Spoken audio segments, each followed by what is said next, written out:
Was ist denn, was ist denn, was ist denn, guter Herrgott, sagst du noch einmal? Gleich wird der Flori mit den Gästen da sein und du bist noch nicht einmal mit der Putzerei fertig. Ich kann mich auch nicht reißen. Ja, du laufst da nicht so einfach rein, gell? Ja, du kannst ja schon längst fertig sein, nicht? Ja. Was willst du denn mit dem Filmpapier? Das gehört zum guten Ton. Das gehört aufs Häusl. Das ist ein super weiches Papier, da wär's Spitzenmüller. So eine Verschwendung, als ob eine Zeitung nicht auch gut nur war. Der Flori hat gesagt, dass das Der Flori hat gesagt. Demnächst sagt er, du sollst dich aufhängen, dann tust du das auch. Ich weiß nicht, was du die letzte Zeit gegen den Flori hast. Der ist sehr wichtig für uns. Der ist schließlich und endlich, und das darfst du nicht vergessen, der Leiter unseres hiesigen Fremdenverkehrsbüros. Gell? Und er hat uns versprochen, dass er uns laufend Gäste schickt. Ja, als ob wir nicht schon genug Arbeit hätten. Das bisschen Arbeit, mehr oder weniger, kommt es auch nicht drauf an. Der Flori hat gesagt, dass die Sommergäste die wichtigsten Hausbewohner sind, weil sie einen Tiere reinbringen. Ne? Der Flori hat gesagt, ich kann's schon nicht mehr hören. Mir ist wurscht, was der sagt. Wegen dem reiß ich mir keinen Haxen aus, dass du das nur weißt. Du, gell? Wenn die Gäste da sind, dann tust du nicht so ordinär schneizen. Was kriegen denn die für einen Eindruck von uns?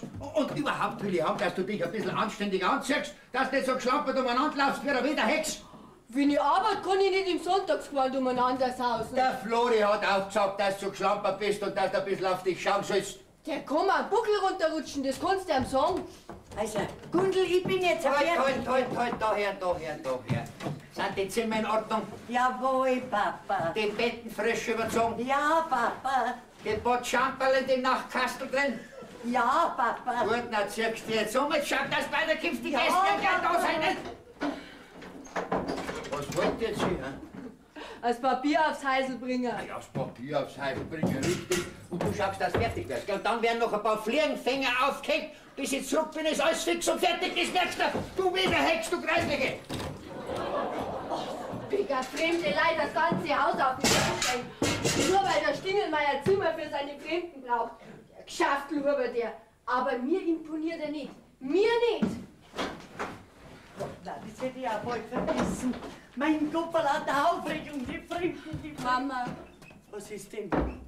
das freut mich gar nicht. Ja, mich auch nicht. Aber du kennst doch einen Papa. Wenn sich der was einbildet, dann muss gemacht werden. Ja, und wer ist schuld? Der Stingelmeier, der Bazi, der... Um Gottes Willen, sag das bloß nicht so laut, sonst ist Feierabend doch. Der Papa meint halt, dass wir da was verdienen. Und Geld können wir immer brauchen. Jetzt schick die endlich, komm. Gundel, geh weiter.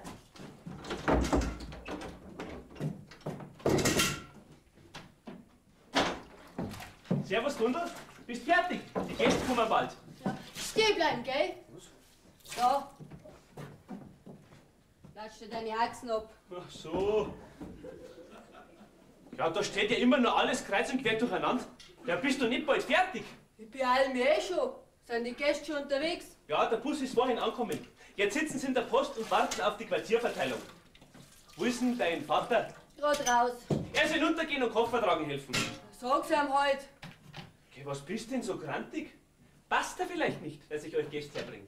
Wegen mir hast du schon keine Zimmer gekriegt. Ich pfeife auf die fremden Leute. Wir haben Arbeit grad nur. Geschimpf nicht immer so rum.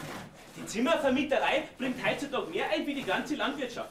Jeder halbwegs gescheite Bauer stellt sich heutzutage auf den Fremdenbetrieb um. Ja, dein Vater hat schon nichts Schlechtes getan, dass er auf mich gehört und 3 Zimmer freigemacht hat. Also reden kannst du wie ein Advokat, das muss man da lassen. Tja, deswegen hat mich ja auch der Gemeinderat zum Leiter vom Fremdenverkehrsbüro gewählt. Und du, Gundel, du wirst mir eines Tages auch noch dafür dankbar sein. Du, der Bürgermeister. Steh bleiben, gell? Also wenn du deine Gäste so anblärst, dann wirst du einen Ärger kriegen. Ah, der wird ja so nicht ausbleiben. Ach, Schmarrn. Ich bringe euch nur das Beste vom Besten. 2 nette Damen aus Norddeutschland. Die eine, die jüngere, die ist, ja. Ja, und die andere, die ist schon ein bisschen übertragen, ja. Und ein Ingenieur aus München. Vielleicht gefällt er dir. Mich interessieren keine Ingenieure. Ja, so wie du jetzt rumrennst, wirst du auch wenig Eindruck auf ihn machen. Mei, sag einmal, Gundel. Sag einmal, fällt dir das selber nicht manchmal auf, dass du so geschlampert rumrennst? Ja, ich meine, ich kenne dich ja nicht anders. Nur immer dreckert, in den ausklatschten Gummistiefel und in dem scheußlichen Gewand. Ich kann nicht so geschniegelt und gestriegelt rumlaufen wie der Herr Florian Stingelmeier. Ja, das gehört mit zu meinem Beruf. Ja. Und rumkursieren mit den Frauenzimmer wohl auch, oder? Hey, was soll denn das jetzt wieder heißen? Du verstehst mich schon. Die Gaudi gefällt dir schon narrisch gut. Ja? Jeden Tag ein anderes Frauenzimmer. Jede Nacht was anderes los. Ja, mal drüben im Tirolerischen, mal drüben in Salzburg im Peterskeller. Den ganzen Sommer durch. Ja. Und wenn dann leider die Saison vorbei ist, dann kommt der Stingelmeier zu den Dachsenbergers. Da geht's, als ob er nicht bis 5 sein kann. Ja, Gundel, was fällt dir denn ein? Was fällt dir denn ein, mich so zu beleidigen? Die Wahrheit ist die reine Wahrheit. Als du ein Songockel bist, der sich nicht schämt, der sich vor einer halbfesten Arbeit scheint wie Katz vor dem Wasser. Jetzt bist du aber stark, hast du gehört? Fällt mir ja gar nicht ein. Ich muss dir endlich mal sagen, was ich über dich denk. In meinen Augen bist du ein ganz windiger Kerl, der die Bauern die Zimmer abschwatzt, bloß um fremde Leute zu gefallen. Ja, sag mal, Gundel, ja, was ist denn in die reingefahren? Das ist ja die reinste Majestätsbeleidigung. Es muss dir endlich mal einer ins Gesicht sagen, was für einer du bist. Ich hab keine Angst, dass du die Gäste woanders hinschickst.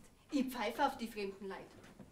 Und wenn du dich im Herbst, wenn's wieder Start und Fahrt ist im Dorf, wenn du dich noch ein einziges Mal unterstehen sollst, auf unseren Hof zu kommen, um am Papa sein Most wegzutrinken, und wenn du dich noch ein einziges Mal unterstehen sollst, an mein Kammerfenster zu kommen, nachher leicht in der Horn, dass der Herrn und Seng vergeht. So, jetzt ist mir wohler. Jetzt ist das raus, was mir die ganze Zeit herdruckt hat. Frust mir über die Ding. Du sei Songgockel, du!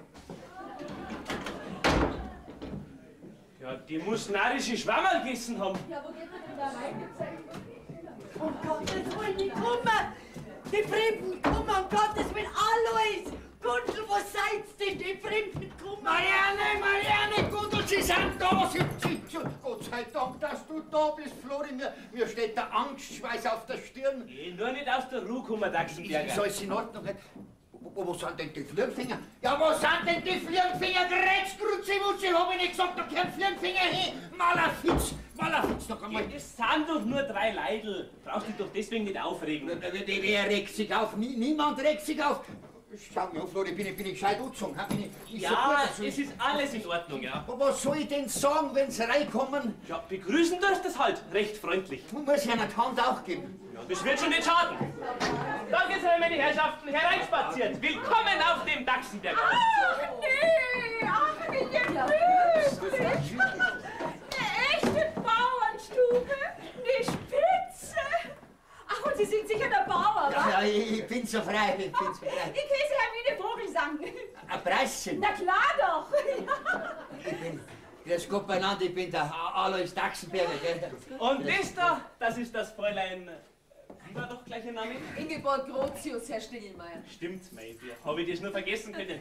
Also, Dachsenberger, das ist das Fräulein Ingeborg Grotius. Das ist ja Gott, freut mich. Und das da, das ist der Herr Gustl Berger, Ingenieur aus München. Na, was sagst du jetzt, Dachsenberger? Was, ein echter Münchner? Ein waschechter sogar. Grüß Gott, Herr Dachsenberger. Das ist ja gut. Ich hab mir nämlich sagen lassen, dass die Münchner langsam aussterben. Ein paar sind schon noch da, Herr Dachsenberger, ja. Das ist nett von Ihnen, dass Sie in Bayern Ihren Urlaub verbringen, Herr Ja, aber Ingenieur. freilich. Warum sollte ich denn ins Ausland fahren, wo es doch bei uns viel schöner ist? Genau, ja. Habe ich nicht recht, Fräulein Grotius? Natürlich. Übrigens, vielen Dank, Herr Berger, dass Sie meinen Koffer getragen haben. Es war doch selbstverständlich, Fräulein Grotius. Kann ich jetzt mein Zimmer sehen? Ja, Fräulein. Oh Gott, was ist denn an den Frauen? Was ist passiert? Welch herrliche Aussicht! Mit welchem Panorama! Ne, Kinder, kick doch mal!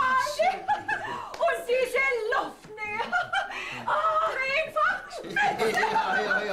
Ja, schnaufen so viel wie es wollen. Von der Luft haben wir ganze Meter da heraus, ja. Und billig, sag ich Ihnen, ganz billig. Ja, So, meine Herrschaften, und jetzt wollen wir die Zimmer besichtigen. Dachsenberger, nimm die Koffer und trag's auf. Also, Herr Stingelmeier, ich bin restlos begeistert. Also, am liebsten würde ich sofort auf irgendeiner Berge steigen und die Jippel bestürmen.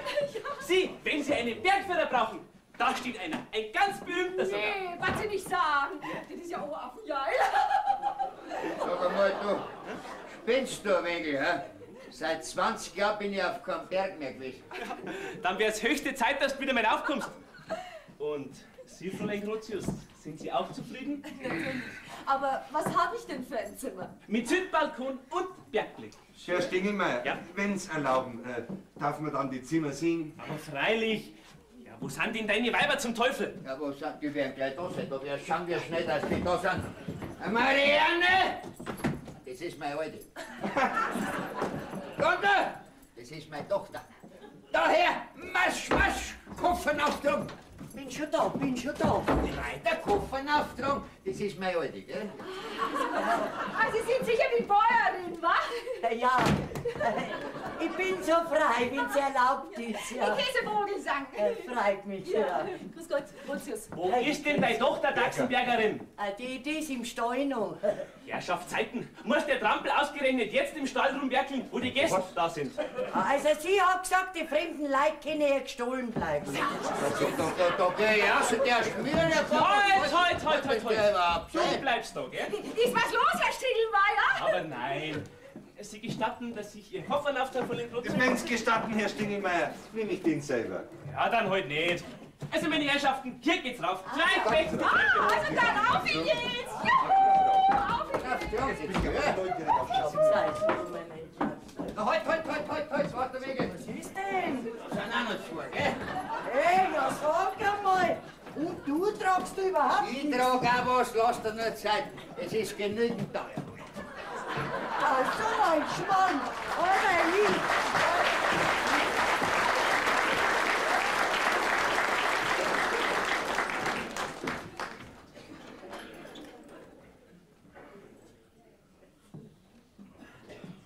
So, Fräulein Grotius, und das ist Ihr Zimmer. Freundchen! Ah, hübsch, mein Kompliment, Herr Stiegelmeier. Mein Kompliment, Herr Stingelmeier. Ja, das passt ja, das rutscht ja am Abi. Ach, die Spitze! Und das ist Erner Zimmer, Herr Ingenieur. Ja, pfundig, genauso wie ich es mir gewünscht habe, Herr Dachsenberger. Ach, der Münchner. Ganz eine sympathische Stimme. So, meine Herrschaften, und jetzt herhören. Ich hole euch dann zum Empfangsabend ab. Der ist in der Postrunden. Es wird sehr lustig werden. Ja, Spitze! Wir kommen alle! Ja, ich reserviere die Plätze, gell? Ja, wir kommen Spitze. Da bist du. Ja, was sind denn für Leute? Ganz nett. Ich glaube, wir können zufrieden sein. Ja, warten wir einmal ab. Ja, hoffentlich. Du Mama, was sind denn das für Frauen? Ja, also die eine, die ältere, ich glaube, die spinnt ein bisschen. Ja. Aber die andere, Grotius heißt, du, das ist ein ganz liebes Mädel. Und der Ingenieur? Das ist ja ganz netter. Ja, ein Münchner. Na. Ja. Du sag mal, warum warst denn du eigentlich beim Empfang nicht dabei? Ich wollte erst wissen, was für Leute das sind. Ach mein Gott, eine Aufregung ist da dies, glaubst du das? Jetzt haben wir das ganze Haus voller Leid und umso mehr Arbeit noch. Ja, du magst dich nicht umziehen. Du kannst doch nicht so geschlampert rumlaufen. Der Flori oder der Papa, wenn die sieht, dann ist Feierabend doch. Ich bleibe so, wie ich bin. Was bezweckst denn da damit, ha? Wenn's da so geschlampert rumrennst? Der Flori soll sich ärgern. Ich tanze nicht so, wie der pfeift. Aha. Habt schon wieder gestritten, ha? Meine Meinung habe ich ihm gesagt. Aber die steckt er sich nicht hinter den Spiegel. Ich will mit dem Kerl nichts mehr zu tun haben. Er taugt nichts. Er ist und bleibt der Mensch, der nichts von der Arbeit hält. Also das darfst du jetzt auch wieder nicht sagen. Nach der Saison ist er ja recht ordentlich. Nach der Saison? Aber was er während der Saison treibt, geht auf keine Kurhaut. Mama, ich darf mit dem Kerl dort unglücklich werden. Das war's jetzt. Drum ist Schluss. Ein für alle Mal Schluss. Gerndl, du musst ein bisschen toleranter sein. Also dein Vater ist bestimmt kein Heiliger. Und war auch kein Heiliger, bis er an mir hängen geblieben ist. Der ist früher die Madel nachgelaufen. Und wir.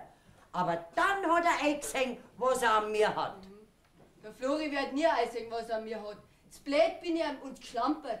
Der hinter Seidenstrumpf geschnäckelt die Häuser her. Er hat mir's ja selber gesagt, der Krautschneider. Der Bazi, der. Jetzt fang doch nicht zu weinen an. Da riechst auch nichts aus. Herrschaftszeiten, richte heute dann ein bisschen her, wenn du schon siehst, dass er drauf liegt. Ja, wie denn, wenn ich den ganzen Tag bis zum Hals in der Arbeit steck? Ja, ich kann doch nicht im Sonntagsgewand ausmisten und mich mit Parfüm ausspritzen, wenn ich hier mag. Aber nachher. Nachher, du kannst dich ordentlich anziehen und hübsch machen. Ach, mein Gott, na, wenn du schon siehst, dass er auf Seidenstrümpf liegt, ja, dann zieh halt in Gottes Namen weg, jo. Die Mannsbilder, die sind leider einmal so, dass mehr aufs Äußere ginge bei den Frauen, als wie auf den inneren Wert. Du rennst ja auch nicht grad fein umeinander. Das ist was anderes. Also, dein Papa merkt nimmer, wenn ich im Stallkittel rumringe. Früher, wie er jung war, da hätt's dein Papa sehen sollen. Wenn ich da eine frische Waschanzug hab, eine schöne und weiße Strümpfe, da hat er die Augen vertraut. Aber heute kann die anziehen, was ich möchte. Da zieht bei ihm gar nichts mehr. Das Einzige, was bei ihm noch zieht, das ist das Rheumatische.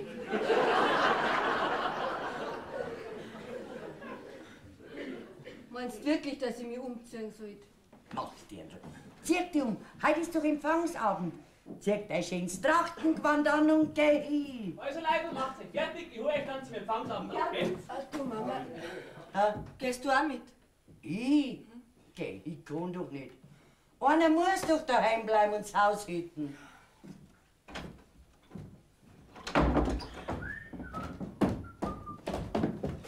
Na, Dachsenbergerin, bist du jetzt zufrieden mit deinen Gästen? Ja, Na, ich also. kann nicht zufrieden sein. Wo ist denn mein Mann? Ja, der steht am Balkon droben und erklärt den Damen die Namen von unseren Berg. Hoffentlich weiß es noch alle. Ja. Ja, und ich gehe jetzt auch. Heute gibt's noch viel zu tun. Empfangsabend ist, ja.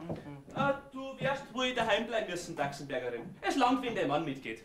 So, der geht also mit? Ja, das muss so sein, Dachsenbergerin. Das schickt sich so. Das gehört alles mit zum Geschäft. Ja.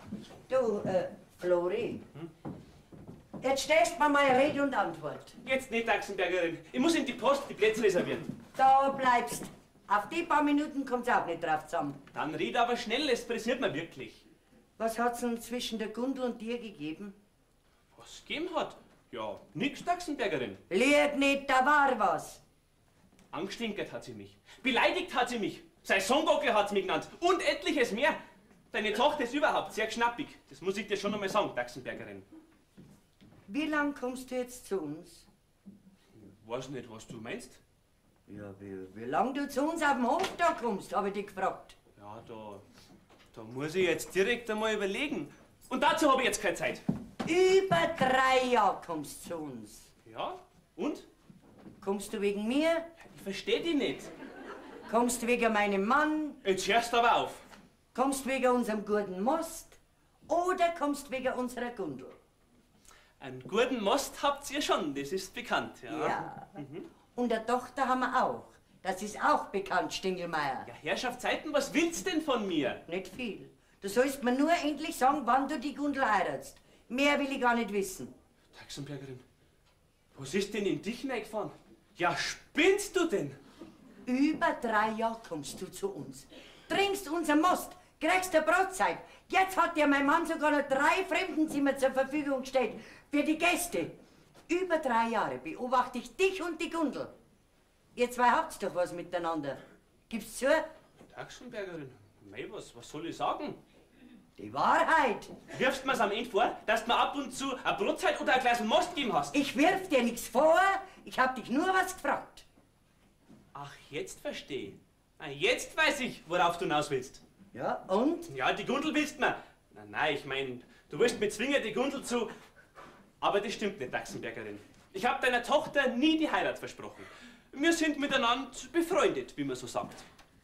Ja. Mir scheint aber, dass es ein bisschen anders ist. Stingelmeier, ich bin nicht blöd, blind und taub. Jetzt horch mal einmal gut zu, Dachsenbergerin. Ich bin bisher gern zu euch hergekommen. Wegen dir, wegen dem Alois, ja und nicht so zum Schluss auch wegen der Gundel. Aber an eine Heirat, so wie du dir das vielleicht vorstellst, ist nicht zum Denken. Ich bin vom Gemeinderat zum Leiter vom Fremdenverkehrsbüro eingesetzt worden. Das ist ein wichtiger Posten, von dem das ganze Dorf profitiert. Nur ein Lediger hat ihn gekriegt. Ja, man weiß auch warum. Dann ist ja gut. Das Geschäft geht nämlich vor dem Privatleben. Und deshalb wird in den nächsten paar Jahren auch nicht geheiratet. Hast mich jetzt verstanden? Jetzt schon. Weinst vielleicht? Na, wir brennen nur die Hand. So, jetzt kann's gehen. Sachsenbergerin, wart doch, so lass dir doch alles erklären. Ich will überhaupt nichts mehr wissen. Geh du in dein Wirtshaus. Du sei Songockel, du.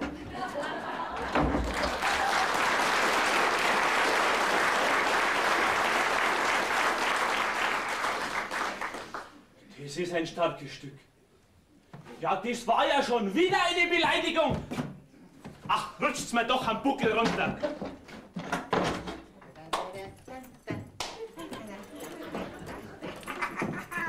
Gut, sagst du nur, aber jetzt weiß ich wirklich nicht, wer mir von den zwei Frauen am besten gefällt. Ein bisschen mager sind sie und ein bisschen mehr dran sein. Aber wir fordern schon raus, ja, weiter fällt sie gar nichts. Jetzt wird's sein. Jetzt wird's sein. Marianne! Marianne! Da raus! Marsch, marsch! Was ist denn? Ich gehe heute Abend in den Empfangsabend, gell? Aber der Flori hat gesagt, ich muss unbedingt dabei sein, hat er gesagt. Wegen der Arbeit schon und wegen dem Geschäft. Richte mir meinen Sonntagsrock her. Ja, du kannst doch nicht mitten unter der Woche deinen Sonntagsrock anziehen und ins Wirtshaus gehen. Ich kann, weil es der Flori gesagt hat, dass ich ein bisschen schneller wie sonst, gell? Ja, und die Arbeit im Stall? Dafür bist ja du da und die Gundel, ne? Wo ist denn überhaupt die Gundel? Warum war denn die nicht da und hat die Gäste begrüßt, wie sie sich gehört? Ja, sie war noch im Arbeitsgewand. Aber jetzt zieht sie sich schon um, Papa. Das wäre da die höchste Zeit, gell? Höchste Zeit, sonst druckst du mich mit mir zusammen. Grutsche, Wutsche noch einmal. Schaut dir einmal die Fremden an. Schaut dir einmal die Fremden an, wie die blitzsauber daherkommen. Man kann gleich gar nicht mehr wegschauen, so sauber laufen sie umeinander.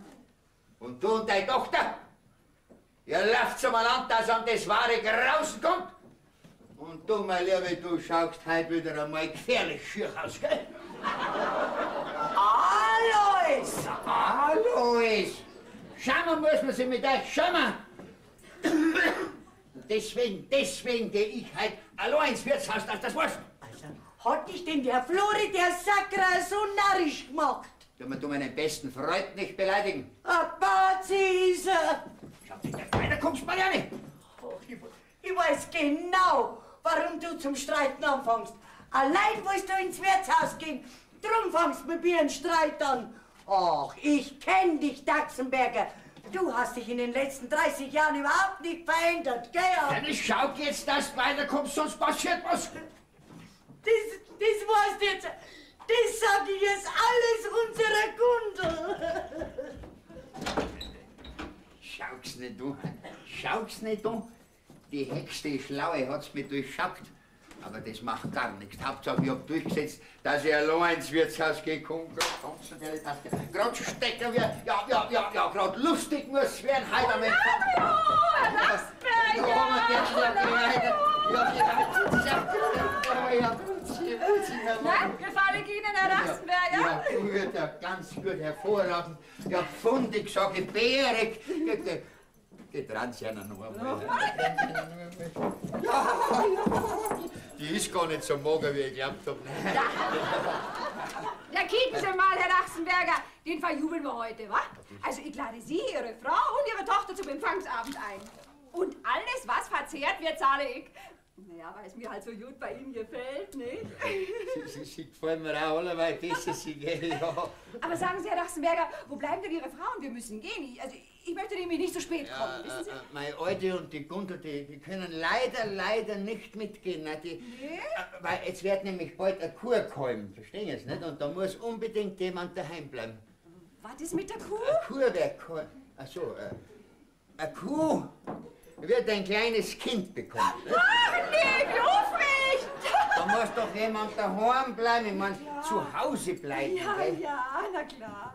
Ist denn nicht Genug, wenn ich mitgehe, Fräulein Raubvogel.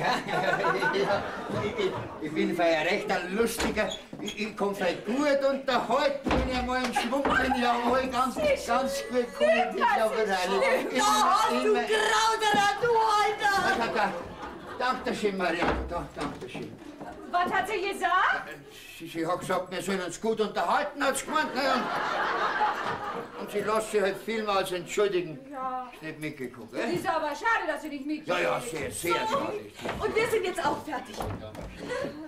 Also ich muss schon sagen, Sie schauen wirklich entzückend aus, Fräulein Inge. Danke, Herr Berger, aber das Kompliment kann ich Ihnen zurückgeben. Oh, danke schön. Also ich muss sagen, ich freue mich auf den Abend. Also, auf geht's, meine Herrschaften, auf geht's. Seid fertig? Ja, aber immer, Herr Stingelmeier. Der Empfangsabend zu Ehren unserer Gäste kann beginnen. Ja. Dachsenberger, was ist? Hast du von deiner alten Nachturlaub gekriegt? Was hast du geglaubt, hä? Natürlich, da reden wir doch gar nicht drüber. Und das Fräulein hat gesagt, dass sie halt alles bezahlt, hat sie gesagt. Ja, großartig! Also dann, Abmarsch in die Post! Ja, aber ich wollte doch gerne... Aber ich hätte... Darf ich um Ihren Arm bitten, gnädiges Fräulein? Aber sagen Sie doch nicht immer gnädiges Fräulein zu mir, das ist ja albern. Ist mir recht? Also, geh weiter! Servus, Dirndl, servus! Juhu! Flori! Lauf ihm doch nach, Dirndl, schnipp dich, komm! Jetzt mag ich nicht mehr! Mei, das darf ja nicht wahr sein! Jetzt schaut da doch den alten Esel an! Also wird der rumhupft, dass er sich nicht schämt! Schau mal hin! Jetzt weißt du, was der Flori für einer ist. Und der Papa ist auch nicht besser. Der alte Hallodri. Ich lass mich scheiden!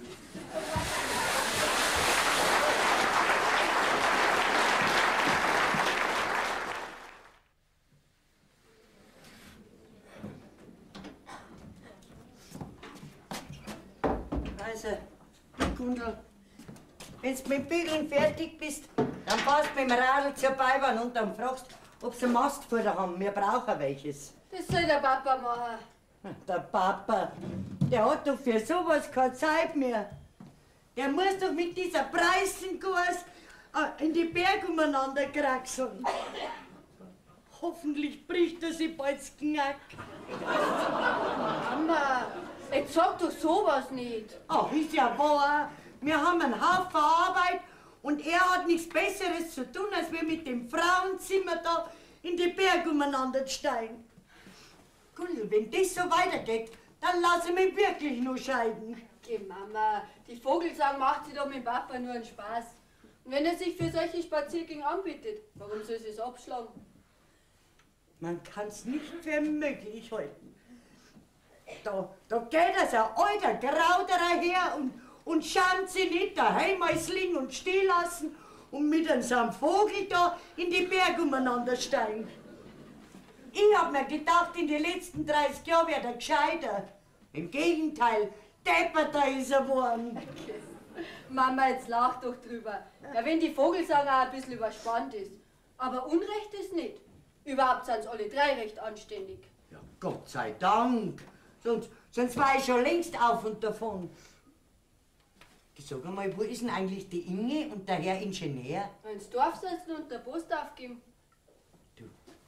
Meinst du, dass die zwei was haben miteinander? Geh, Mama, das geht uns doch gar nichts an. Das geht uns schon was an, gell ja. Also schließlich ist es ja unser Haus. Und ich möchte nicht, wenn einmal was passiert, dass es dann heißt, ja, die Dachsenberger, die hätten. Du weißt schon, was ich meine. 2 Daumen, wenn man in einen Kobe einsperrt, dann fangen es zum Turteln an. Das ist eine alte Weisheit. Bis jetzt habe ich nur gemerkt, dass der Ingenieur in die Inge verliebt ist. Ach, ist aber ein sauberes Madel, die Inge. Da kannst du dir ein Beispiel nehmen. Geh, Mama, jetzt lass du das dumme Gerät. Du, das ist kein dummes Gerede. Du kannst dem Florian auch zeigen, dass du anders aussehen kannst. Dem Kerl, der ist Luft für mich, ein Nix ist er. Über dem schmeiß ich mein sauerspartes Geld nicht zum Fenster raus und schaff mir einen Schrank voll Kleider an. Wir brauchen das Geld für was Wichtiges. Ja, leider. Ich gehe jetzt zum Hähnerfudern. Ja. Wenn ich mit dem Bügeln fertig bin, fahr ich nicht zur Beiwabe. Ich bin neugierig, wann der alte Depp heimkommt. Lies am noch mit Leviten, das kann nicht schon. Ja. Das wird heute sicher passieren. Piep, piep, piep,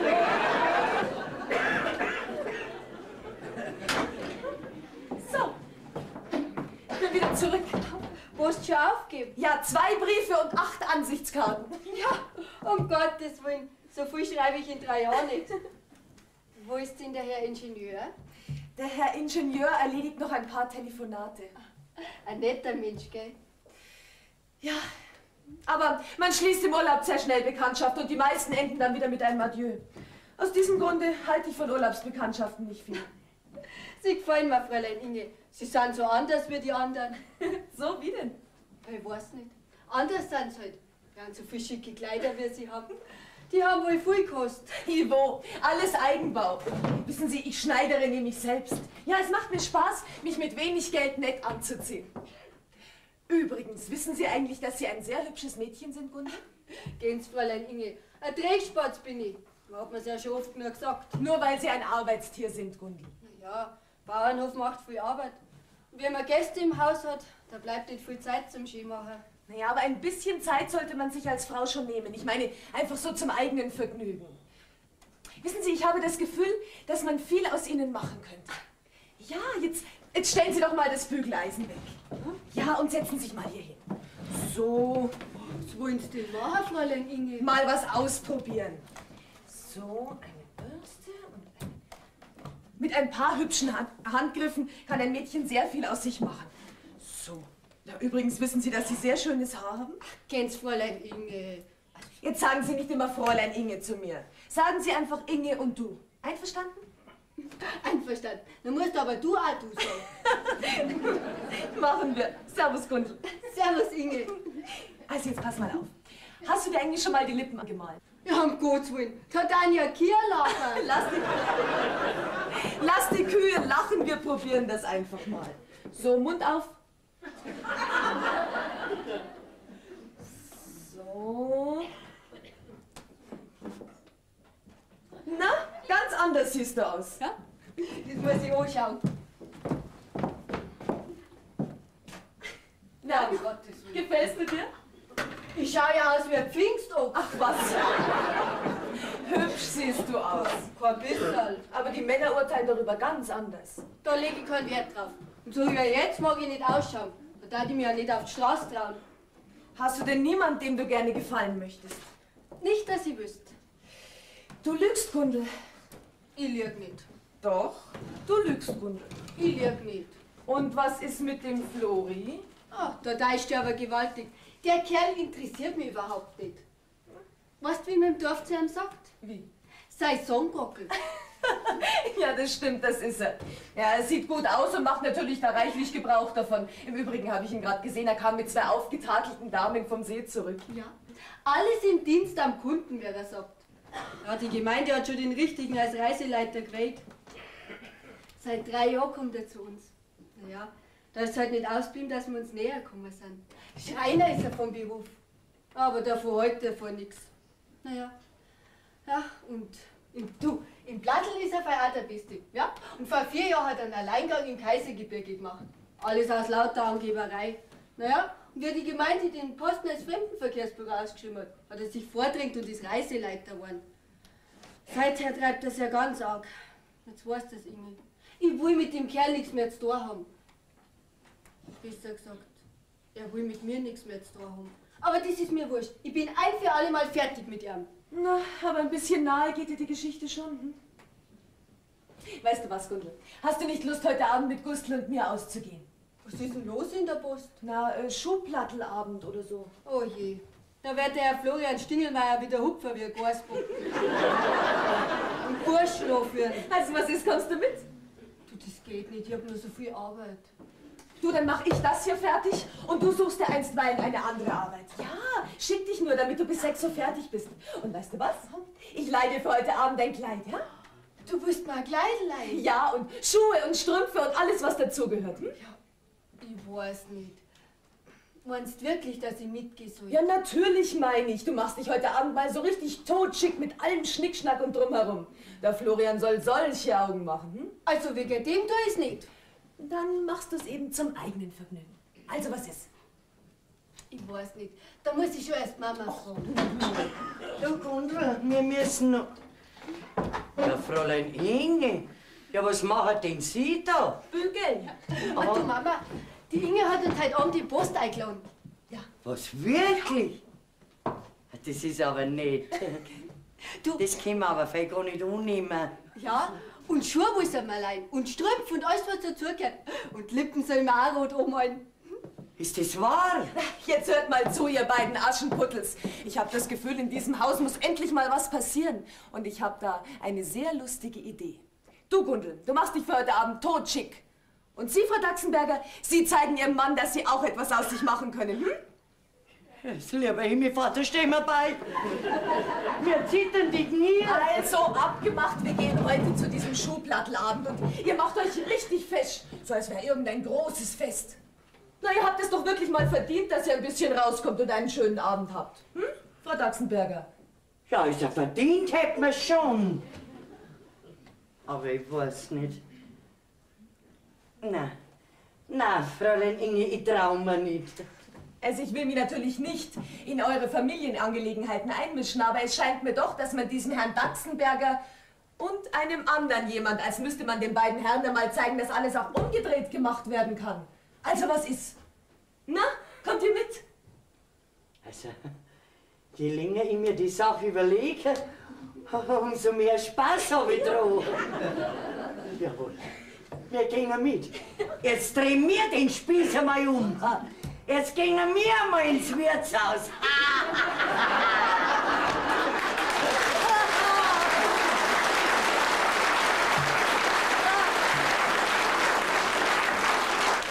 Und ich sag's euch gleich, ich trinke was. Aber es heißt eine, 2, 3, 4. Ja, Mama, ist das dein Ernst? Ja, mein vollkommener Ernst. Und damit's Kraut richtig fett gemacht wird, schaffst du dir noch einen Begleiter an? Ein Begleiter? Ja, irgend so ein Bazi. Der dir aber nicht gefährlich werden kann, gell? Ich hab's. Der Gustl muss mitmachen, der Herr Berger. Ah, der macht das sowieso mit. Das ist nämlich heute Abend mein Begleiter. Also, Frau Daxenberger, das habe ich mir eigentlich anders gedacht. Ich glaube, es ist günstiger, wenn der Herr Berger heute mit der Gundel ausgeht und sich ihr den ganzen Abend hindurch intensiv widmet. Hm? Na, das geht nicht. Wieso? Ja, warum geht das nicht? Dumme Gretel, dumme. Der Herr Ingenieur ist doch ein fescher Mann. Also ich darf ihn gleich nehmen. Aber ich glaube, in diesem Fall ist es doch günstiger, wenn der Herr Berger mit der Gundel gesehen wird. Und ich werde ihn dann schon entsprechend instruieren. Ich kann euch gar nicht sagen, wie ich mit Freiheit habe. Ah, und du magst alles, was dir das Fräulein Inge anschafft, gell? Einverstanden. Du passt mir deine Sache. Ach, sicherlich. Du sag mal, wie spät ist denn überhaupt? Kurz vor 5? Um Gottes Willen, da müssen wir schauen, dass wir fertig werden. Ja. Um Gottes Willen. Das machen wir alles hernach. So, das gehen wir alles hernach. Ich freue mich heute. Das macht mir mal einen Spaß. Ja. Du bist ein Mordskerl. Ja, geh weiter jetzt, gell? Und du redest mit dem Herrn Ingenieur. Wird gemacht.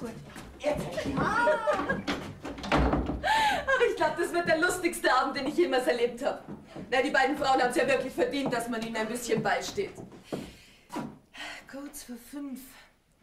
Aber was ziehe ich denn der Gundel bloß an? Ist ja entweder das rote Abendkleid oder... Nein, besser den hellen Rock mit dem bunten Oberteil. Die Männer sollen solche Augen machen, besonders einer. Das werden wir schon schaffen. Gustl! Schön bist.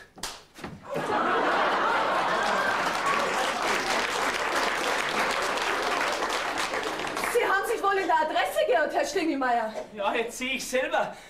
Ich hab glaubt, das war die... Die Traudel, die Gerda? Oder haben Sie vielleicht gemeint, die Gundel? Hm? Die Gundel. Aber ich bitte Sie, Fräulein Inge, wie können Sie mir denn so eine Geschmacksverirrung zutrauen?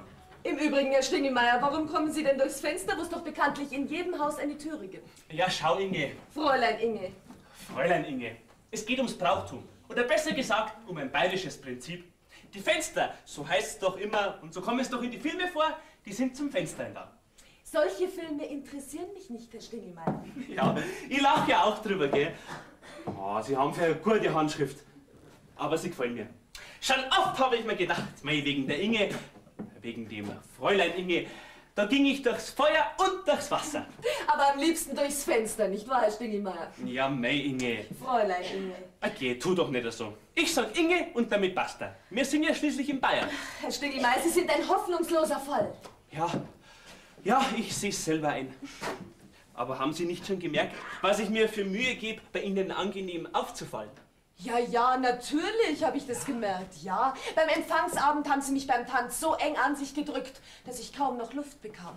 Ja, anschließend sind Sie mir pausenlos auf die Füße getreten und dann haben Sie mir noch mit Ihrer Herumschwenkerei eine Laufmasche in den Strumpf gerissen. Ich ersetze Ihnen die Strümpfe.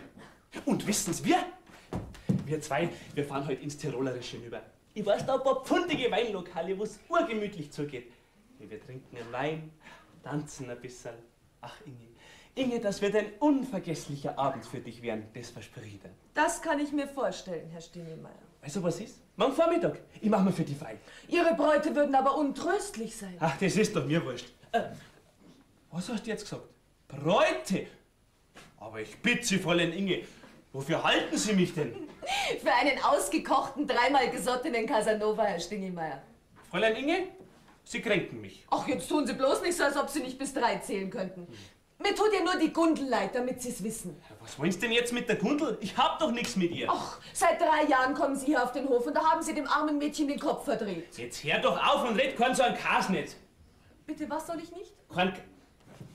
Keinen Käse sollen Sie nicht reden. Die Daxenberger Gundel, den geschlamperten Bauerntrampel. Ja, schauen Sie einer doch das Mädel einmal an, wie sie rumrennt. Stinken tut sie nach Mist und nach Fischmehl. Bäh, mir graust bloß, wenn ich dran denk. Na, Fräulein Inge, na, so primitiv bin ich nicht, dass ich sowas nehmen darf. Zu mir gehört was Ordentliches, was Besonderes. Ich sehne mich nach einer Frau, die so ausschaut wie Sie, Inge. Mir fehlt jemand, der mich an der Hand nimmt und führt. Ich bin immer auf der Suche nach einer Frau, die meine Seele versteht. Wie spät ist es denn? Hä? Ich meine, wie spät es ist. Jetzt haben Sie mich ganz aus dem Konzept gebracht. Das war meine Absicht. Dann wird's also nichts mit uns zwei. Erraten. Ingenieur müssten wir halt sein. Dann hätten wir vielleicht Chancen bei Ihnen. Also jetzt werden Sie bloß nicht frech, Herr Stingelmeier. Ja, vorhin beim Bussel, da haben Sie gesagt, ach nicht doch, Gustl, ach nicht doch. Haben Sie das gesagt oder nicht? Und wenn's so wäre, was ging denn Sie das an? Sie sind eine Bergdistel, Fräulein Inge. Eine ganz besonders stachelige noch dazu. Schaut, wo sind denn die Daxenbergers? Die beiden Frauen sind im Stall und er ist mit der Frau Vogelsang auf den Geiersberg, oder wie er heißt. Was, der Daxenberger ist auf dem Berg rauf? Mit dem wackelnden Gestell? Mit was? Mit dem wackelnden Gestell? Ja, ach so, das ist ein wacklertes Gestell. Also Flori, Sie sind wirklich eine Marke. Ein Urviech mit Haxen heißt man das bei uns, jawohl. Es fällt einem wirklich schwer, Ihnen ernstlich böse zu sein, Flori. Flori, haben Sie jetzt zu mir gesagt. Das freut mich aber. Bestünde nicht doch die Möglichkeit, dass wir zwei, du und ich, nach Tirol überfahren? Na, was ist? Sag doch schon ja. Nein. Sturer Teufel. Vielleicht fragen Sie die Gundel, die würde sich sicher sehr freuen. Ach, rutsch mal doch am Buckel runter. Bitte, was soll ich? Na, ob's heute zum Blattlerabend kommen. Ja, natürlich komme ich. Besteht da wenigstens die Möglichkeit, dass ich mich neben Sie setzen darf? Sehr gerne. Und der Herr Ingenieur? Ja, das ist möglich, dass der Herr Ingenieur auch mitkommt. Also jetzt verstehe ich gar nichts mehr. Ja, ich denke, Sie gehen lieber mit dem aus, als mit mir. Aber davon habe ich doch kein Wort gesagt, Herr Stingelmeier. Wissen Sie, was Sie sind? Na was? Eine Hexe. Aber gerade deswegen gefallen Sie mir. Also gut, Inge, wir zwei setzen uns zusammen und verbringen einen gemütlichen Abend. Ich finde es auf jeden Fall günstiger, als in die Ferne zu schweifen und mit Ihnen ins Tirolerische rüberzufahren. Ach, jetzt habe ich die. Ach, jetzt verstehe. Also gut. Inge, ich freue mich. Ich freue mich ganz narrisch auf den Abend mit dir. Und Sie holen mich um 5:30 ab, ja? Ja, ist recht. Ich komme pünktlich, gell? Also dann, vierte Inge. Tschüss, Flori. Also, vierte. Saubers, Dirndl, saubers. Ja, Herr Stingelmeier. Servus, Krawattelbayer. Also. Krawattelbayer. So eine Frechheit. Na, Herr Berger, haben Sie alles erledigt? Ja, alles erledigt. Falls ich jetzt gestört haben sollte, bitte ich doch um Entschuldigung. Aber Sie haben doch nicht gestört, ganz im Gegenteil. Ne? Ich meine, es kam aber doch so vor, der Herr Stingelmeier hat sich auf eine recht eigentümliche Art und Weise von Ihnen verabschiedet. So. Ja. Und? Ja, ich meine, es berührt mich halt ein bisschen seltsam. Gestern haben Sie den Herrn Stingelmeier noch einen lackierten Bauernschrank geheißen und heute... Und heute? Ja, ich dachte, wir zwei gehen vielleicht zu dem Unterhaltungsabend. Ich habe sogar schon Plätze reservieren lassen. Ja, wie viele denn? Ja, 2 für Sie und für mich. Ach, das ist aber dumm, wo wir doch heute den ganzen Tisch brauchen. Warum? Wer kommt denn noch alles mit? Na, die Frau Daxenberger, ihre Tochter, Sie, ich und der Herr Stingelmeier. Schaut. Und ich hab gemeint, wir 2 verbringen den Abend miteinander. Ich habe die Daxenbergers eingeladen, weil ich dazu einen ganz bestimmten Grund habe. Ja, und darf man den auch erfahren? Natürlich. Ich erzähle Ihnen alles, aber oben, ja? Gut. Also ich muss sagen, ich verstehe das überhaupt nicht. Sie werden es schon verstehen, Herr Berger. Von dem blauen Bergen kommen wir, von den Bergen absteigen wir.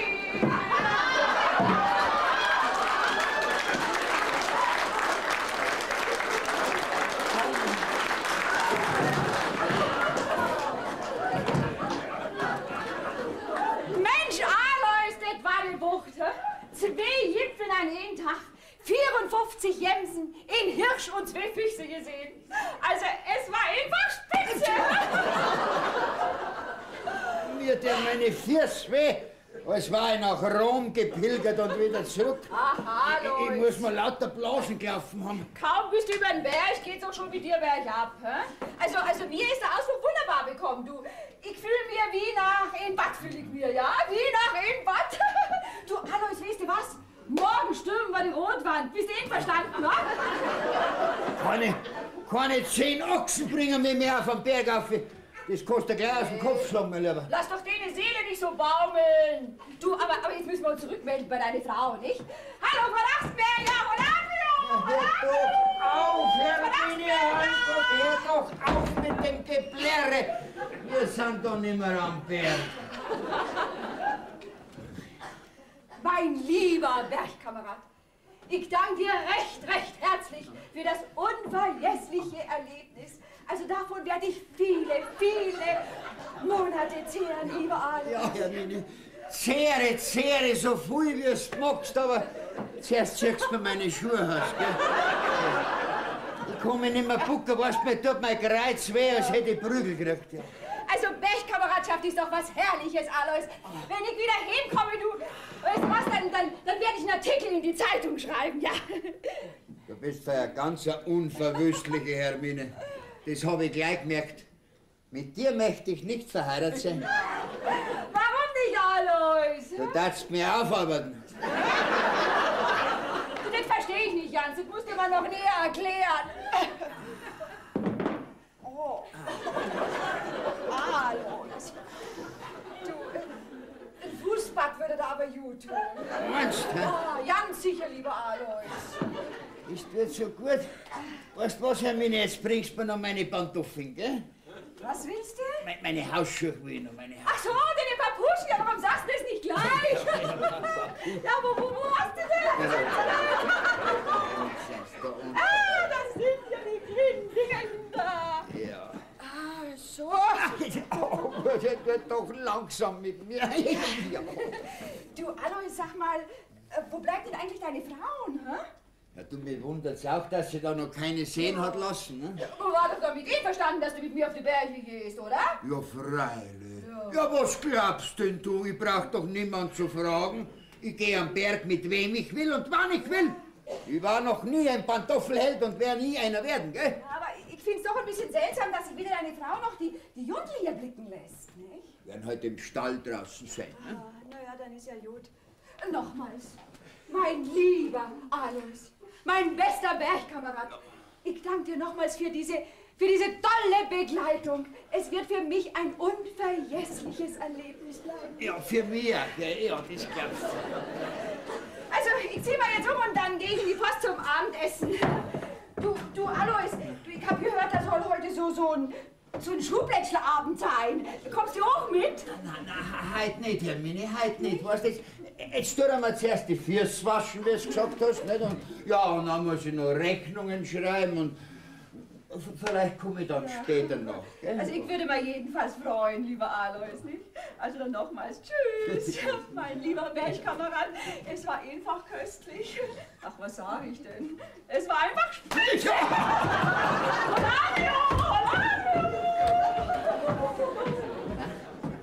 Also sowas Unverwüstliches ist mir mein Leben lang noch nicht vorgekommen. Da hupft's wie ein Gams am Berg umeinander, schreit wie ein Jochgeier, fragt der Kurs Kaibe ab und jagt mir den ganzen Tag über Stock und Stein. Und auf Nacht geht's noch ins Wirtshaus. Ja, wenn ich noch ein paar Jahre jünger wäre, dann darf ich ja nichts sagen, aber so. Ich spür's gleich gar nicht mehr. Gut, sagst du die noch einmal. Vielleicht war so ein Fußwaschen gar nicht einmal so schlecht. Ne? Ja, wo sind denn meine Weiber? Marianne! Komm da! Daher! Marsch, marsch!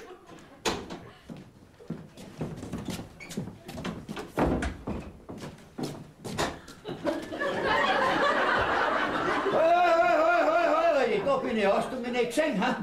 Don Johann Elendiger!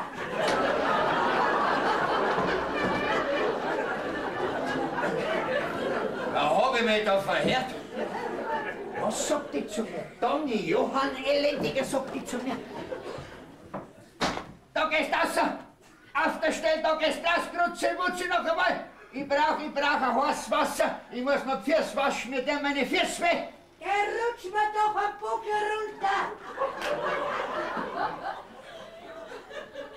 Was sind die narrisch? Ja, was ist denn da los? Die sind so fuchtig, weil ich mit der Hermine am Berg drum war. Die eifert. Mei, alte eifert, das darf nicht wahr sein.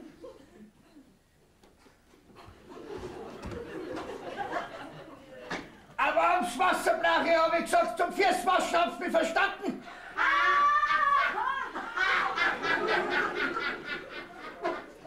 Das ist ja das reinste Höllengelächter. Ja, was ist denn in die nicht gefallen? Ja, die spinnen wohl, ha? Grüß dich, Dachsenberger. Bist schon wieder zurück? Wie war's denn? Gut, dass du kommst, Flori. Du, meine zwei Weiber, die sind so komisch. Was? Das merkst du erst jetzt? Die sind fuchtig, weil ich mit der Hermine am Berg drum war. Weißt du, was meine Alte gesagt hat zu mir? Don Johann hat's mich geheißen, ja. Du, das ist ein starkes Stück. Ja, das darfst du nicht fallen lassen. Ja, beidelt's nur einmal richtig. Hau auf den Tisch. Das ist die beste Methode, um in einem Ehestreit Sieger zu bleiben. Meinst du? Ganz bestimmt. Hört er das einmal an, was sagst du denn da dazu? Ja, was willst du denn? Die sind doch lustig. Na, das schon, aber so komisch lustig sind sie. Du, mir läuft direkt der Ganzhaut über den Buckel runter. Ich freu mich ja so, Mama. Und ich erst. Ja. Wir müssen uns ja schicken, dass wir nicht zu spät kommen. Was sagst du jetzt da dazu, Flori? Ist das nicht direkt unheimlich? Hein? Seit wann sind's denn so? Seitdem ich vom Berg zurück bin?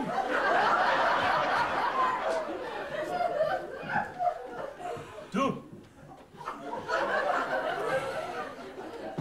Wie war's denn? Was war? Ja, mit der Hermine am Berg droben. Ah, du, das gut. Oh, du, das ist direkt ein Genuss. So erzähl doch schon, Alois. Nix sag ich.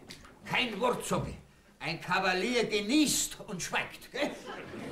Ja, mir scheint aber, als ob deine Alte den Genuss nur arg versauern wird. Eifersüchtig ist, Flori, eifersüchtig ist, weil sie gemerkt hat, dass an mir noch was dran ist. Sie hat gemerkt, dass ich noch Chancen hab bei den Weiberleuten. Weißt du, was die Hermine zu mir gesagt hat? Sie hat gesagt, seit 10 Jahren hat sie keinen so charmanten Mann mehr getroffen als wie mich. Hat die Hermine gesagt, ja. Und dann hat sie gesagt, ich war ein ganz schlimmer, hat sie gemeint. Ja, dann war deine Bergpartie scheint's sehr lustig, hä? Arg lustig, mein Lieber, arg lustig war's. Ja, ich war noch lang dran geblieben am Berg, aber meine Füße haben mir so weh, du weißt ja. Hat dir das gut gefallen? Ist auch eine Idee von der Hermine, die Fußwaschung, ja. Aber die nächsten 10 Jahre gehe ich auf keinen Berg mehr auf, das habe ich mir geschworen. Echt nur wissen, was deine 2 Weiber vorhaben. Ja, die Gudel hat doch gerade gesagt, dass es heute noch recht lustig wird. Was meinst du denn damit? Das möchte ich auch gern wissen, ja.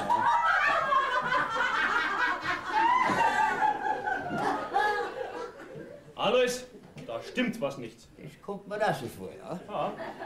Da wirst du schon ordentlich auf den Tisch hauen müssen, um im Respekt zu bleiben. Fangen wir gleich an damit, gell? Genau. Ja. Marianne! Runter! Marsch, Marsch! Das hat alle noch genutzt, was? Gretz, Grutze, Wutze, noch einmal, wo seid's denn? Daher habe ich gesagt, Marsch, Marsch! Ja.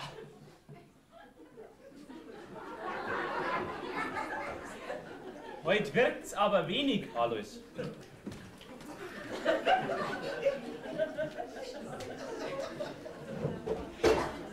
Frau Daxenberger, kommen Sie mal raus da, hä? Rutsch mir doch ein Buckel runter! Floria, was sagst du denn da? Mir scheint da, meine Alte hat die diplomatischen Beziehungen mit mir abgebrochen, hä? Das Beste wird sein, du kommst heute Abend mit in die Post. Heut nicht, heut nicht. Nein, jetzt wasche ich mir die Füße und dann gehe ich gleich ins Bett. Ja.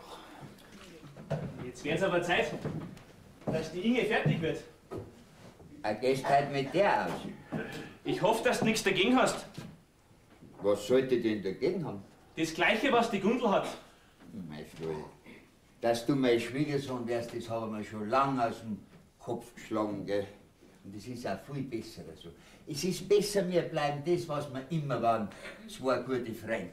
Und seit neuestem Zimmervermieter und Fremdenführer. Weißt, als Schwiegersohn mit dir, da hätte ich genauso viel Ärger wie meine Tochter mit dir als Mann. Und weil ich das eingesehen hab, darum ist mir das ganz wurscht, mit wem du miteinander posierst. Punktum, aus. Das ist ein Reckwissen, Daxenberger. Die gefällt mir. Bravo! Hallo, Trio! Alois! Was ist, gehst du noch mit in die Post, ja? Nein, halt nicht, Hermine. Ich hab das doch schon gesagt, gell? Ah, grüß Gott, Herr Stiegelmeier. Wie Sie sehen, bin ich schon wieder für den Abend gerüstet. Toll! Wird's auch lustig werden? Ja, das ist gewiss, freilich. Plätschen Sie auch mit? Ja, aber freilich. Juhu! Das ist spitze! Wir sind auch soweit. Ja, da legst du nieder. Eine bayerische. Gefalle ich Ihnen so? Ja, nicht zu knapp, nicht zu knapp. Also, Herr Stingelmeier, ich muss schon bitten. Was? Ich meine, dass wir langsam gehen, weil es ist ja höchste Zeit, ne? Ja, also dann, Ja. auf geht's. Geh mal. Wir müssen... Sind wir soweit? Ah ja. Also ich muss sagen, Gundel, ich freue mich wirklich ganz besonders. Und mich erst, Herr Ingenieur. Ja, dann können wir ja gehen, oder fehlt noch jemand? Ich Ja. bin schon...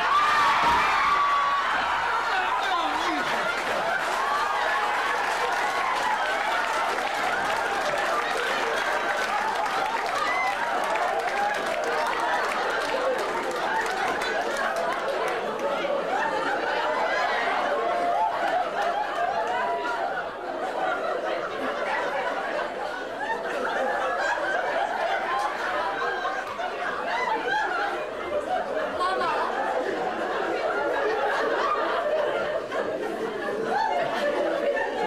Mama, hast du deine Geldbörse eingesteckt? Ja, es ist Knutata.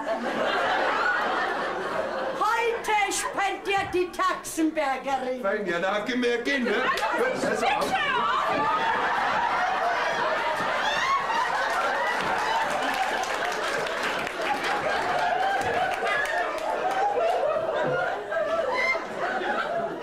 So.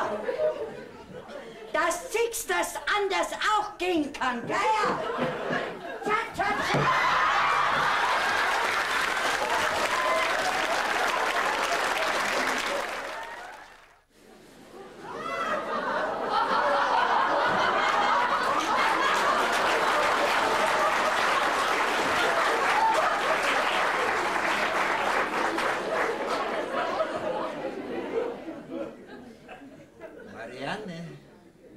Was ist? Wo ist denn die Gundel? Wenn ich nur so fragen darf, gell? Mit dem Herrn Ingenieur beim Baden. Beim Baden? Passt er vielleicht nicht? Ja, freilich. Ich weiß nicht, ich frage ja bloß, weil es jetzt gleich 5 ist, nicht? Und da muss mir doch jemand im Stall draußen helfen. Du wirst dafür sowas keine Zeit mehr haben, ne? Ich mache nichts mehr anderes als meine Hausarbeit. Zeitung lesen ist das auch Hausarbeit. Ich muss ja schließlich wissen, was in der Welt draus los ist. Ich möchte wissen, was in meinem Haus los ist. Seit 2 Tagen der Teufel. Und wer ist schuld dran, ha? Wer? Ich Marianne, ich ganz allein bin schuld, ja. 100 Mal habe ich schon gesagt, gell? Und weil ich das weiß, drum tue ich jetzt Kartoffelschein und mache mich bei den Gästen lächerlich. Ne? Denk dran, dass du mich 30 Jahre lang lächerlich gemacht hast. Und was du dir mit dieser Preisengasse erlaubt hast, das hat er dem fast den Boden ausgeschlagen. Ich habe aber auch schon ganz viel Abbitte geleistet, gell? Und ich habe gemerkt, dass ich dich zutiefst gekränkt habe. Und weil ich das eingesehen habe, darum habe ich dir versprochen, dass ich nie wieder oder nur noch ganz selten ins Wirtshaus gehe, gell? Nur dann, wenn das du erlaubst, ja, nur.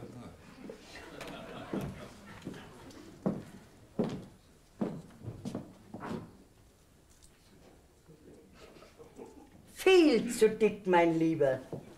Am Kartoffelschein merkt man, ob der Mensch ordentlich und sparsam oder liederlich und verschwenderisch ist. Marianne, jetzt sind wir doch wieder gut. Jetzt hör auf! Es bleibt ja so, wie es ist. Wie lang soll jetzt ich noch am Boden drum schlafen, hä?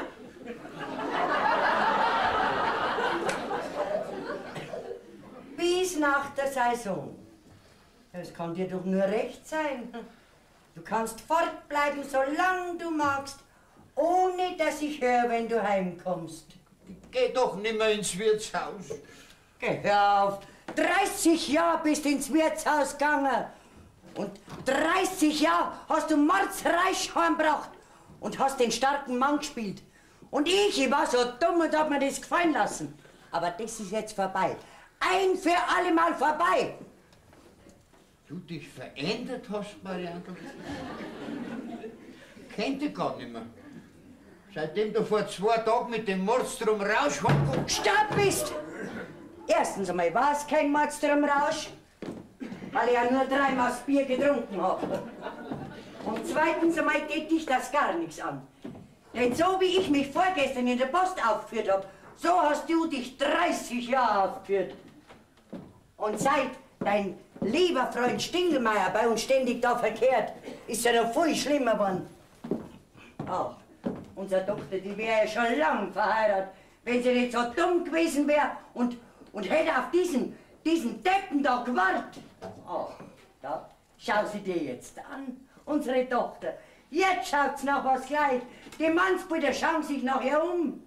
Am meisten der Herr Ingenieur. Meinst du, dass er anbissen hat? Anbissen? Anbissen? Also was für ein Ausdruck! Er liebt sie! Er ist ja ganz narrisch mit ihr. Das kannst du auch deinem lieben Freund Stingelmeier sagen, falls er mal wieder vorbeikommen sollte. Der wird nicht mehr kommen nach dem letzten Plattelabend in der Post. Ja, das kann der Kundel und mir nur recht sein. So, jetzt tust du Kartoffel zusetzen und dann tust du umziehen. Es ist höchste Zeit für einen Steu. Aber Marsch! Ist recht, liebe Marianne. Es wirkt schon. Wirkt immer besser. Da habe ich was Sauberes umgestellt. Nie im Leben hätte ich geglaubt, dass meine Mariandel so böse werden kann mit mir. Also das hat sie sich schon arg zu Herzen genommen, dass ich mit der spinnenden Vogelsang am Berg drum war. Da war jetzt gar nichts gewesen. Aber sie glaubt mir's ja nicht ums Verrecken glaubt mir's. Naja, was ist, Marianne, was ich mach? Grüß Gott. Grüß dich. Komm mal rein, ich hab da was Wichtiges zum Sagen. Da wär's Spitzenbursche. Da wär's der Augenmann. Da bin's nicht ich allein, gell? Servus, Sie Mandl. Du kannst dich ein bisschen zurückhalten, sonst platzt mir noch der Kragen. Ich hab sowieso schon eine geschwollene Galle. Bist gerade am Abendessen herrichten.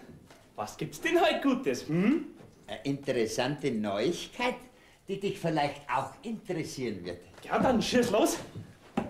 Weißt du das Neueste schon? Ja, deine Alte hat mit dir Schlagzitter gespielt. Was soll das heißen? Sie schlagt und du zitterst. Nein. Jo? Ganz was anderes, mein lieber Flori. Meine Gundel, die wird einen Ingenieur heiraten. Sag das noch einmal, Daxenberger. Mein Töchterlein Gundula, er wird den Herrn Ingenieur ehelichen. Was sagst du jetzt?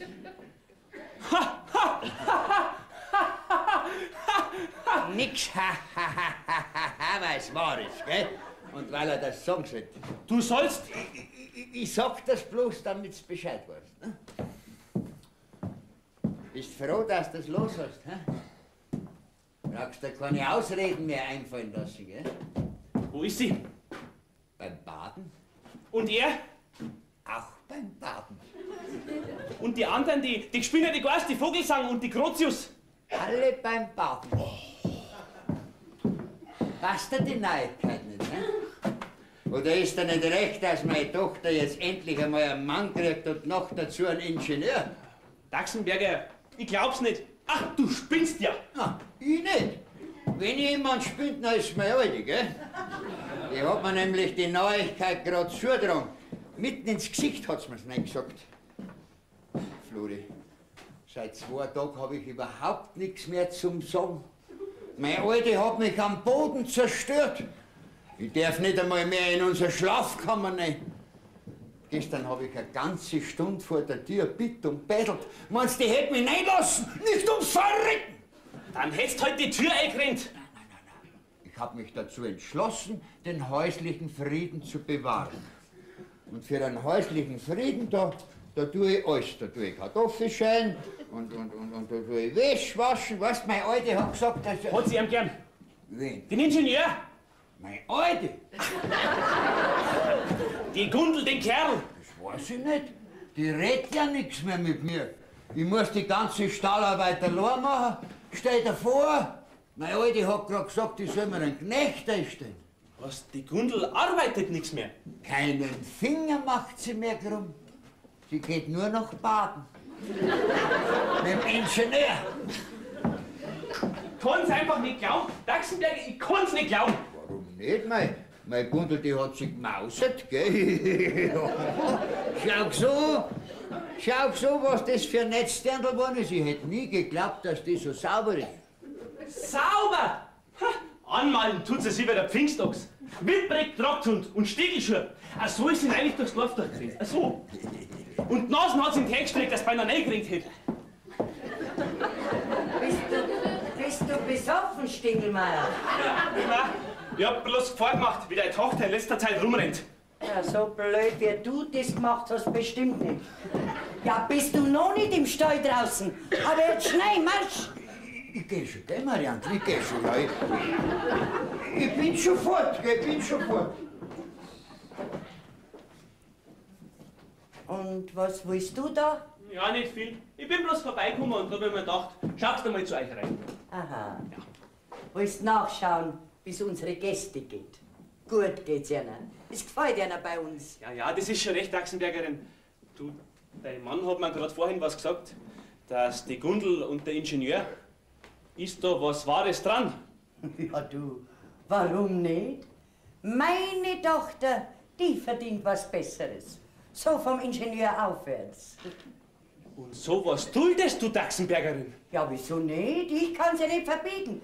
Mein Gundel ist keiner mehr Rechenschaft schuldig. Oder soll sie vielleicht dich fragen, ha? Ich kenne sie immerhin schon über 3 Jahre und da hätte ich doch ein gewisses Recht dazu. Einen Schmarrn hast du. Ja, sag einmal, wer redst denn du mit mir? Ich denk recht deutlich. Du, lang nur hab ich zugeschaut, wie du über mein Madel gelacht hast. Im Winter. Ja, da war sie dir ja gut genug. Aber wie die ersten Schwalben gekommen sind, da hast du dann gelacht über meine Tochter. Und da war sie ein Dreckspatz für dich. Und ein Kurtchen, über die man die Nasen rümpft. Kein Mensch hat das getan, Daxenbergerin. Ja, du Sager, du. Jetzt bist du aber statt, sonst rückt er auf den Leib, du. Ach, du Skringbad, dir, mein Madel. Die fremden Frauenzimmer war der lieber, gell? Der Herr Reiseleiter war sich zu gut für meine Tochter. Ach, ich könnte ja noch viel mehr sagen, aber ich mag ja nicht. Meine Tochter hat es nicht nötig, an so einen windigen Krautschneider wie du einen bist nachzulaufen. Meine Tochter kriegt an jeden Finger 10. Einer besser als wie der andere. Das war jetzt meine Meinung. Die kannst du hinterm Spiegel stecken, wenn's magst. So, ich glaub, das reicht. Jetzt kann es runterschlucken. Du Fremdenverführer, du! Ja, wie die jetzt mit mir geredet hat, ja, in mir da dreht sich alles. Ich muss mit dem alles hin. Alles! Na gut, jetzt passen Sie halt mal auf, Sie Depp. Hier gib ich einen Deppen, gell? Wer stimmt Grüß dich Gott, Flori. Habe die Ehre. Da bist ja endlich. Ich hab dich schon gesucht. So, das freut mich aber. Hey, Sie! Was denn? Nix. Also, Herr Stingelmeier, dieses Hintermoos ist das reinste Ferienparadies. Also, wenn ich wieder hinkomme, Sie, dann werde ich für Hintermoos Reklame machen, das können Sie mir glauben, ja? Ja, das ist uns nur recht, Fräulein Vogelsang, ja. Was ist denn heute geboten? Hä? Ist was los in der Post? Tanz bei Kerzenlicht. Oh, wie romantisch! Da gehen wir doch hin, nicht wahr? Judel, du kommst doch auch mit, wa? Freilich. Der Gustl wollte mir doch Cha-Cha-Cha lernen. Ja. Natürlich, also dann brechen wir los, nicht? Und ziehen uns wieder mal um. Auf wie je! Gundel! Ja, ach, was ist? Ich will mit dir über was reden. Auf was denn? Ja, heute was. Was? Sitz dich dabei her. Ich muss mit dem Gustl noch schnell aufs Zimmer. Herr Stingelmeier. Cha-cha-cha.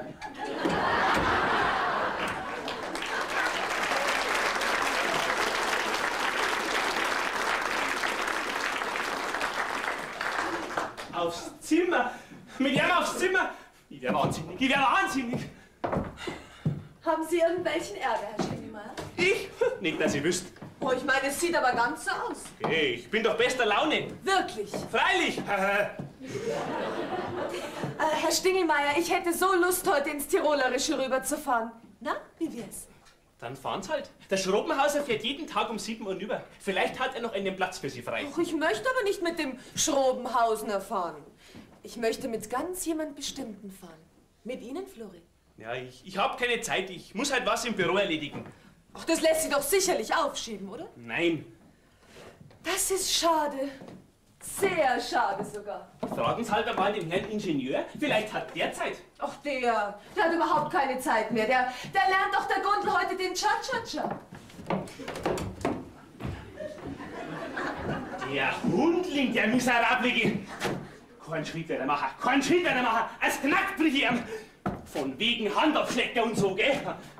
Wo bleibt sie denn bloß? Gundel! Ja, komm ja schon. Was willst du denn? Reden mit dir. Über Verschiedenes reden. Ja, du, dann schick dich. Ich muss mich nämlich noch für ein Amt umziehen. So, umziehen. Von der Arbeit hättest du aber gar nichts mehr. Dein Vater muss jetzt alles alleine machen. Ich hab auch jahrelang als allein gemacht.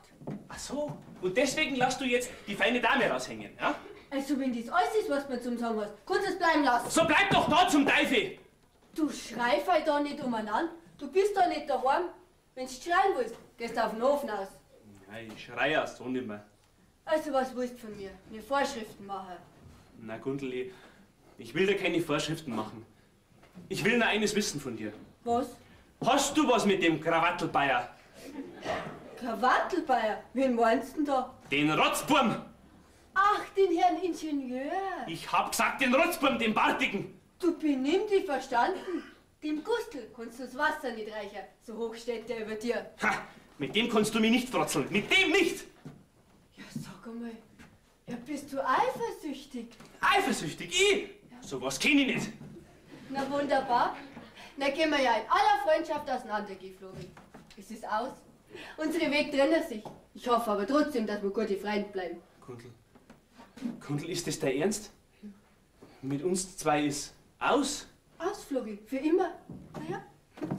Kannst der Reiseleiter bleiben, kannst dort lassen, was du willst. Ja? Und ich gehe auch meinen Weg. Servus, Flori.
gerade bei mir, da wird nicht Kraft gehen. Wenn du raffen willst, dann gehst du ins Wirtshaus, dass das was. Jawohl, toben Sie sich dort aus. Sie Stingelmeier, Sie.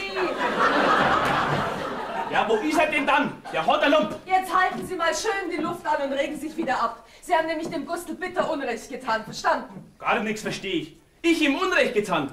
Ja, ich denk, der Kerl, der... Halt! Der Herr Ingenieur, wenn ich bitten darf. In dem Haus gibt es keinen Kerl, außer einen. Und der wird das Haus gleich verlassen müssen, wenn er sich nicht endlich was sagen lässt. Ja, da braucht sie nichts mehr sagen. Die Situation ist, wie es mir scheint, schon geklärt. Daxenberger macht Platz. Die dürfen schon auslassen, Marianne. Na, Papa. Jetzt sitzt dir mal daher, Flori. Ich mag aber nicht. Hinsetzen, hat die Junge gesagt, zum Donnerwetter nochmal. Hast du jetzt endlich beruhigt? Noch nicht ganz. Könnt dem Kerl immer noch als Knack Dann umdrehen. würden Sie es aber mit mir zu tun bekommen, Herr Stingelmeier. Warum denn mit dir? Gerade vorhin wolltest du mit mir nach Tirolen überfahren. Meinen Sie wirklich? Was gibt's denn da zum Lachen, Gundel? Eine ganze Menge. Die Inge macht sie nämlich gar nichts aus dir. Und wenn sie so da hat, war das zwischen ihr und mir so abgemacht. Zum Narren haben's dich gehalten, du Schafskopf, du. Was? Ein bisschen auf die Schippe genommen hieß es bei uns, nicht? Ich habe Sie auf die Probe gestellt, Herr Stingelmeier, und Sie haben glänzend bestanden. Na? So, Gundel, und jetzt bist du wieder dran. Gespannst was, Flori? Ja, so langsam geben wir ein Licht auf. Ja. Hoffentlich wird's bald ganz hell bei dir. Na, du wilder Teufel, ha? Bist uns schier auf den Spaß reingefallen. Wenn ich nicht so flink gewesen wäre, hättest du mit Beinen unterschlagen, was? Das hätte mir aufrichtig leid getan, Herr Ingenieur. So, und ich glaube, der Rest ist jetzt Familiensache. Da halten wir jetzt vor uns raus, was? Komm, geh mal. Ja, wissen Sie, lieber Herr Stingelmeier, ich war ja auch nicht ganz unbeteiligt an der ganzen Geschichte, nicht? Ja, die Hermine hat mich nämlich ausstaffiert in der Kleidung, ja. Ich meine, ich habe mir alles selber zusammengestellt, weil ich habe meinen besonderen Geschmack. Und deshalb braucht sie ja keinen Pfennig für ihr Zimmer bezahlen. Na, ist das ein Geschäft oder nicht, Ja, wa? großartig! Was sagst du dazu, Daxenberger? Ich habe überhaupt nichts mehr zum Sagen. Geh her, du alter Bazi. Das siehst, dass anders auch gehen kann, gell? Und dabei hast du mir so ganz narrisch gut gefallen. Ja. Komm jetzt, Hand weg. Marsch und Arbeit. Ich hilf dir dabei. Flori, hast du das gehört? Sie hilft mir! Endlich, endlich!